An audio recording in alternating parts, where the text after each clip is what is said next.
එයා ඉන්ඩියා ගුවන් සේවයට අයත් බෝයින් 787-8 ඩ්‍රීම්ලයිනර් වර්ගයේ ගුවන් යානය ඊයේ දහවල් සිය ගමන ආරම්භ කළේ ඉන්දියාවේ අහමදාබාද් සිට ලන්ඩනයේ ගැට්වික් ගුවන්තොටුපළ දක්වායි. ඒ මගින් 230 දෙනෙක් සහ කාර්ය මණ්ඩලයේ 12 දෙනෙකුද ඇතුළුව 242 දෙනෙක් සමගින්. යානය දහවල් 1:38ට ගුවන්තොටුපළෙන් නික්මුණද එහි ගමන විනාඩියකටත් අඩු කාලයක් තුල නිමා වුණේ ලෝක ගුවන් ඉතිහාසයට තවත් ඛේදවාචකයක් එක් කරමින්.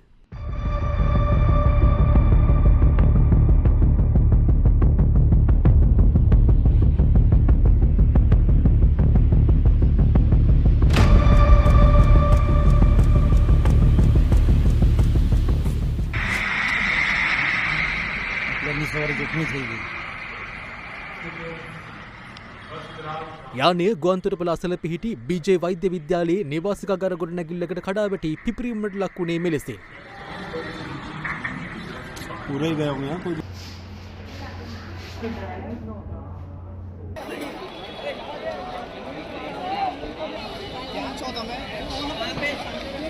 යානයේ සිටි මගීන් සහ කාර්ය මණ්ඩලයේ 242 දෙනාගෙන් 241 දෙනෙක් අනතුරින් ජීවිතක්ෂයට පත් වුණා. එමෙන්ම වෛද්‍ය විද්‍යාලයේ නේවාසිකාගාරයේ දිවා ආහාරය ගනිමින් සිටි සිසුන් 24 දෙනෙකුද ජීවිතක්ෂයට පත් වුණේ අවාසනාවන්ත ලෙසින්. තුවාල ලැබූ තවත් සිසුන් මේ වන විටත් රෝහල්ගතව ප්‍රතිකාර ලබනවා. අපි ආහාර ගනිමින් සිටි එක පාරට අපි ඒක ජනේලෙන් දැක්කා. ඒත් එක්කම ගොඩනැගිල්ල දෙදරන්න පටන් ගත්තා. මම හිතුවා ඒක භූකම්පනයක් කියලා. පස්සේ තේරුණා ඒක ගුවන් අනතුරක් බව. තවත් ශිෂ්‍යයන් ඒ ඇතුළේ සිටියද? ඔව් අපි 50ක් 60ක් විතර පළමු මහලේ හිටියා. මොනවද ඔබ ඊයේ දැක්කේ? මොකක්ද ඒ තත්ත්වය? කී දෙනෙක්ට එතනින් පැන ගන්න හැකි වුණාද? මුලින්ම විශාල ශබ්දයක් ඇහුණා. ඊළඟට බිත්ති ඇදවටෙන්න පටන් ගත්තා. සියල්ල කැඩී බිඳි විසිරුණා. මට සෙලවෙන්නවත් බැරි වුණා. ඉතින් මම හෙමින් අත්තිලට ඔසෝමින් සුන්බුන් අතරින් ඉවතට එන උත්සාහ කළා. මගේ මිතුරන් ඇවිත් මාව ඉවතට ගන්න උත්සාහ කළත් සිලින්ඩරයක් පිපිරීම නිසා ඔවුන්ට ඒ කිරීමට හැකි වුණේ නැහැ. මම කිව්වා ඔවුන්ට දිව යන්න කියලා. ඉතින් ඔවුන් ඉවතට ගියා. පස්සේ මාව මුදා ගන්න ජීවිතාරක්ෂකයෙක් පැමිණියා. මේ අතර ගුවන් යානයේ සිටි 242 දෙනාගෙන් එක් අයෙකුගේ දිවි ගැලවී තිබුණේ ආශ්චර්යවත් ලෙසින්.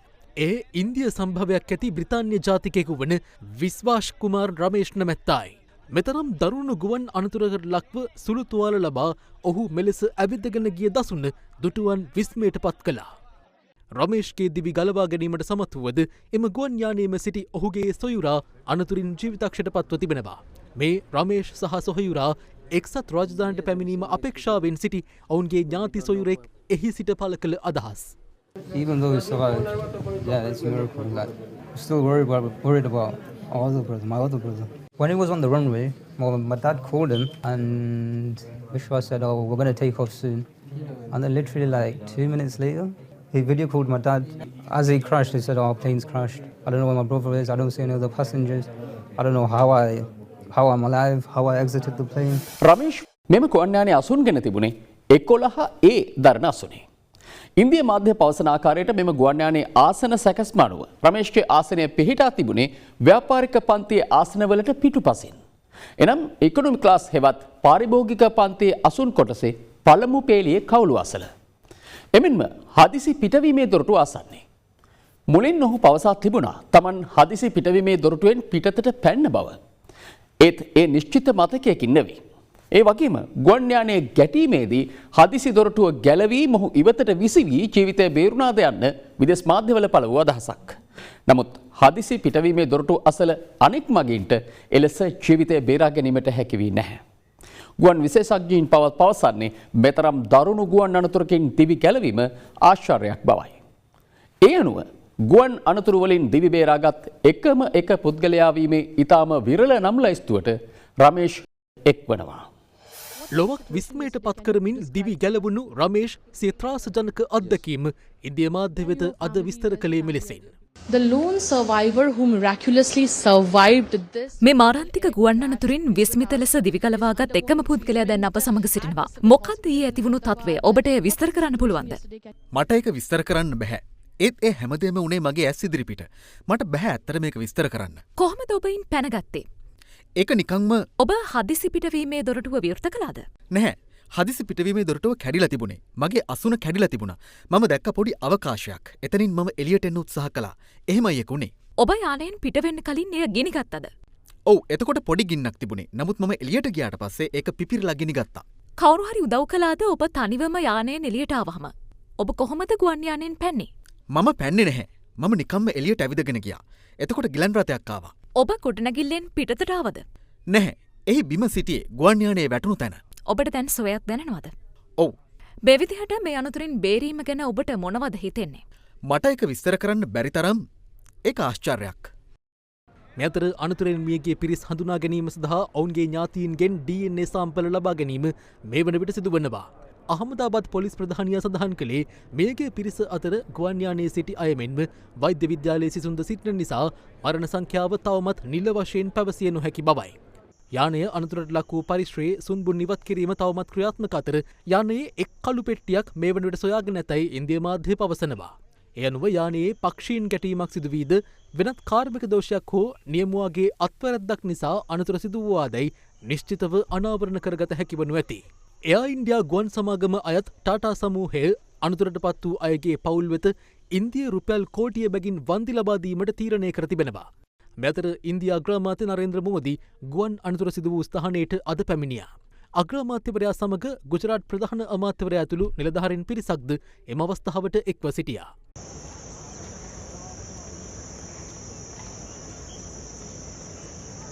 පසුව අහමදාබාද් රෝහල වෙත ගිය අගමැති මෝදි තුවාල ලබා ප්‍රතිකාර ලබමින් සිටින වෛද්‍ය සිසුන් මුණ ගැසී ඇතැයි වාර්තා වනවා.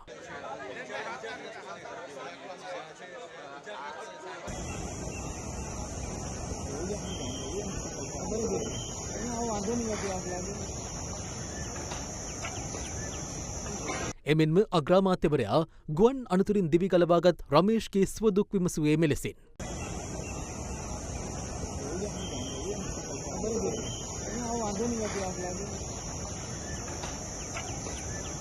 මෙතර මෙම දරුණු ගුවන් ඛේදවාචකයට ඈන්දෙන සංවේදී තොරතුරු රැසක් මෙවන විට සමාජ මාධ්‍යවල සංසරණය වනවා.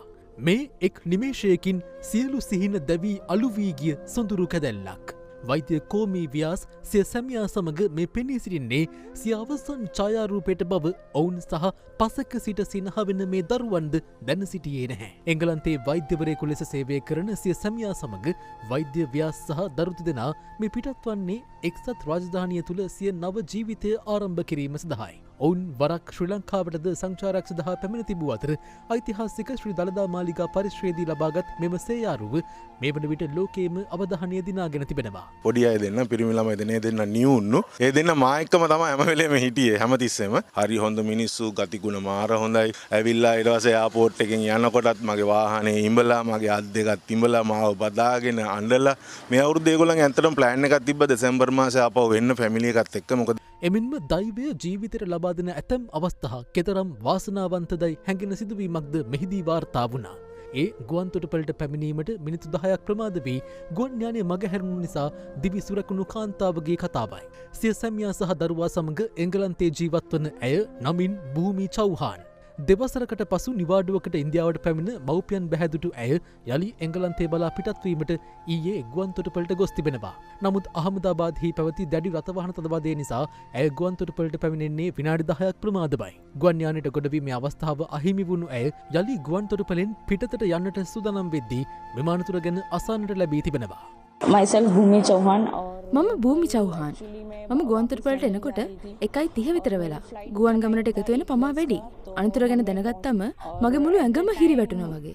I was feeling totally numb. 36 හැවිරිදි අර්ජුන් මන්බහයි මීට දින කිහිපයකට පෙර ලන්ඩන් සිට ගුජරාට්හි වාඩියා නම් සිය උපන්ගම් ප්‍රදේශයට පැමිණ තිබුණේ. ඊට සතියකට පමණ පෙර ලන්ඩන්හිදී මිය ගිය සිය බිරිඳගේ අවසන් කැමැත්ත ලෙස ඇයගේ මිනි අලු නර්මදා නදියේ පා කර හැරීම සඳහායි. සිය ඥාතීන් සමග චාරිත්‍රයට කිරීමෙන් පසු යළි ලන්ඩන් බලා යන අතර ඔහුද මෙම අනතුරින් ජීවිතක්ෂයට පත් වුණේ සිය සිව් හැවිරිදි සහ අට හැවිරිදි දරු දෙදෙනා මෙලොව තනි කරමින්.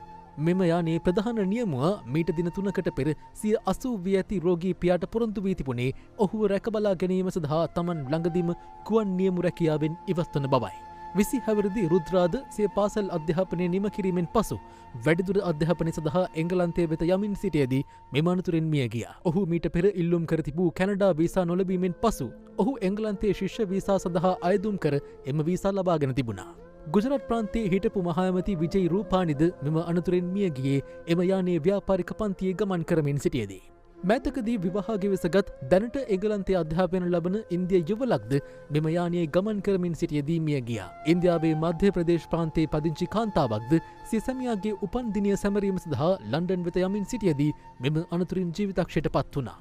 සේවා අවශ්‍යතාවක් මත ලන්ඩන් වෙත යාමට පැමිණි මෙම තරුණියද මෙම අනතුරින් මිය ගිය අතර එම ගමන ඇයගේ ප්‍රථම සහ අවසන් ගුවන් ගමන වුණා.